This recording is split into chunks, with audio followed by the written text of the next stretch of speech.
So what is Elon Musk doing inside of Twitter? I mean, there's been heaps of media articles, firing heaps of people, lots of controversy, and I think it's really interesting sitting there and watching from the outside, and it'd be interesting to see, what everyone thinks in 5 years' time as to what has Elon actually done, has been able to achieve over this, the next 5 years.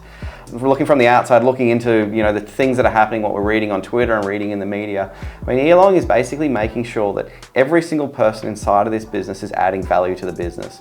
I think there was potentially a lot of people inside of Twitter previously that weren't necessarily adding value, and their cost overheads were enormous. I mean, from what I've read, he said that they were burning about $4 million a day. I mean, imagine burning through $4 million a day.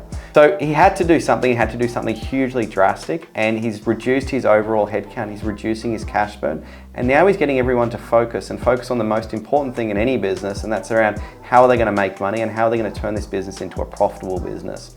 And so to do that, and to do that drastically, you have to make drastic changes. And so he's removing a whole bunch of people, and he's getting them to now focus on actually iterating and actually releasing new functionality into the Twitter product. If you think about Twitter, like over the last sort of 5 years, maybe even longer, there hasn't been huge new innovation and huge new changes that have occurred inside of the product.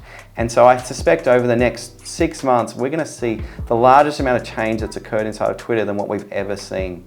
It'll be interesting to see what sort of new things that are going to be coming out. I think he's looking really closely at what WeChat does and sort of the app that sort of does a whole bunch of things, including payments.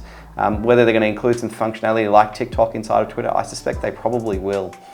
So time will tell, but I think what Elon's doing is bringing that Twitter back to being very entrepreneurial and very startup-y, and you can see that by sort of a lot of the posts that he's making. And I think overall, this is going to be a really positive thing for Twitter, and I think Twitter today is going to be worth substantially more in 5 years' time than where it is today.